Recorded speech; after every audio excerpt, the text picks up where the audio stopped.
नमस्कार learners, 91.2 FM की frequency के साथ आप सुन रहे हैं उत्तराखंड ओपन यूनिवर्सिटी का कम्युनिटी रेडियो हेलो हल्द्वानी। मैं दीक्षा कुमारी इकोनॉमिक्स डिपार्टमेंट में असिस्टेंट प्रोफेसर हूँ और अभी हाल ही में हमारे विश्वविद्यालय में 4 अक्टूबर से 11 अक्टूबर तक 1 week faculty development programme FDP जो capacity building workshop on CO-PO mapping and attainment जो सीका centre for internal quality assurance के द्वारा आयोजित किया गया। वैसे तो विश्वविद्यालय अपने स्टूडेंट के लिए ही प्रोग्राम आयोजित करता है, लेकिन यह प्रोग्राम स्टूडेंट नहीं बल्कि टीचर्स के लिए कराया गया था, जिसमें यहाँ जितने भी शिक्षक हैं उनकी काबिलियत और बढ़ाई जा सके और वह बेहतरीन ढंग से स्टूडेंट के लिए लर्निंग मटेरियल तैयार कर सकें। प्रोग्राम में सीका द्वारा 4 चीफ गेस्ट प्रोफेसर CR.K. मूर्ति, डॉक्टर जी मैथिली, डॉक्टर के गौतमम और प्रोफेसर JK जोशी, जिन्होंने इस प्रोग्राम को कंडक्ट किया, यह 4 चीफ गेस्ट सम्मिलित हुए।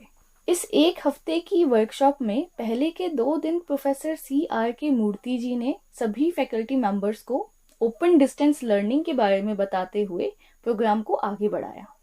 प्रोफेसर मूर्ति जी ने हमें यूनिट राइटिंग का स्ट्रक्चर समझाया, डिस्टेंस लर्निंग के बारे में बताया और यह भी बताया कि कैसे हम डिस्टेंस लर्निंग में भी स्टूडेंट से कनेक्ट कर सकते हैं और कैसे हम अपनी किताब को इंटरेस्टिंग बनाएं, जिससे पढ़ने वाले को यह लगे कि वह टीचर से ही पढ़ रहा है और टीचर उसी के पास है। सर ने यूनिट राइटिंग के स्ट्रक्चर को डिफाइन करा, जिसमें उन्होंने introduction, objective, main body, conclusion, summary सभी को सही ढंग से तैयार करने का सही तरीका बताया। सर ने इस बात पर भी गौर किया कि टर्मिनोलॉजी का सही ढंग से इस्तेमाल करना कितना आवश्यक है और टर्मिनोलॉजी के गलत होने से कैसे पूरे ही वाक्य का जो मतलब है वह बदल जाता है। अगले दिन 5 अक्टूबर को भी प्रोफेसर मूर्ति जी ने ही वर्कशॉप में अपना प्रोग्राम आगे बढ़ाया। 5 अक्टूबर को मूर्ति जी ने क्वेश्चन बैंक की बात की, जिसमें उन्होंने यह बताया कि लर्नर को ध्यान में रखकर हम कैसे क्वेश्चन तैयार करें, MCQ क्वेश्चन किस तरह के होने चाहिए और क्वेश्चन को 3 कैटेगरी में डिवाइड करना भी बताया, जैसे long answer type, medium answer type और शॉर्ट आंसर टाइप।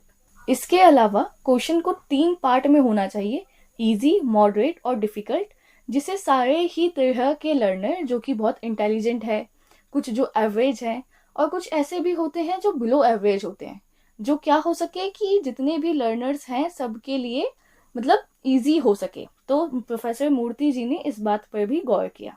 प्रोफेसर मूर्ति जी ने 4 और 5 अक्टूबर को ही इस वर्कशॉप को कंडक्ट कराया। इसके बाद 9 और 10 अक्टूबर को डॉक्टर जी मैथिली और डॉक्टर के गौतमन ने ट्रेनिंग प्रोग्राम को आगे बढ़ाया। डॉक्टर जी मैथिली और डॉक्टर के गौतमन ने ऑनलाइन असेसमेंट टूल्स स्वयं प्रभा, मूडल्स, जिनोमियो, EXE लर्निंग, इन सभी ऑनलाइन प्लेटफॉर्म के बारे में बताया। सबसे पहले दोनों प्रोफेसर ने हमें EXE लर्निंग के बारे में बताया। उसमें कंटेंट कैसे तैयार करना है यह बताया, कंटेंट अपलोड कैसे करना है, उसको एडिट कैसे करना है, इन सभी के बारे में उन्होंने हमें जानकारी दी।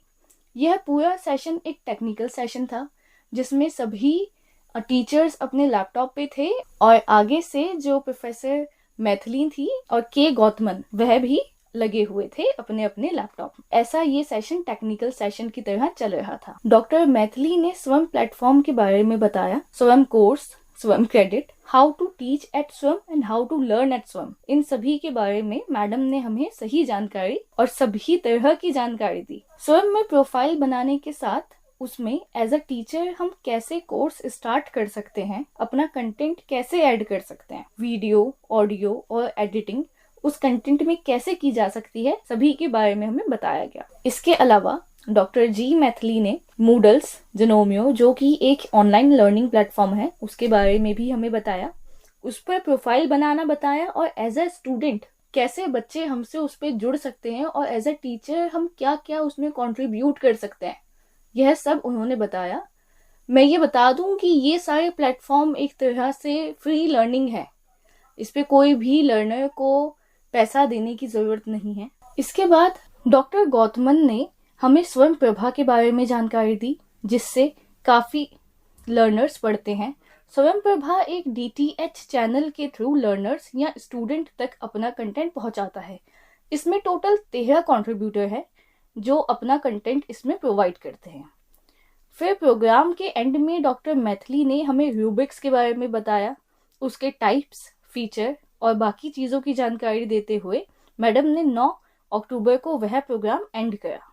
मैं लर्नर से यह भी कहना चाहूँगी कि आज के टाइम पर अगर कोई सच में पढ़ना चाहता है तो वह बहुत सारे प्लेटफॉर्म से जुड़ सकता है। ऑनलाइन स्वयं प्रभा, मूक और बाकी भी बहुत सारे ऐसे प्लेटफॉर्म हैं जो लर्नर को आगे बढ़ने में मदद कर सकते हैं। अगले दिन 10 अक्टूबर को डॉक्टर मैथिली और डॉक्टर गौतमन ने ही प्रोग्राम को कंडक्ट करा। यह सेशन भी पूरा टेक्निकल रहा।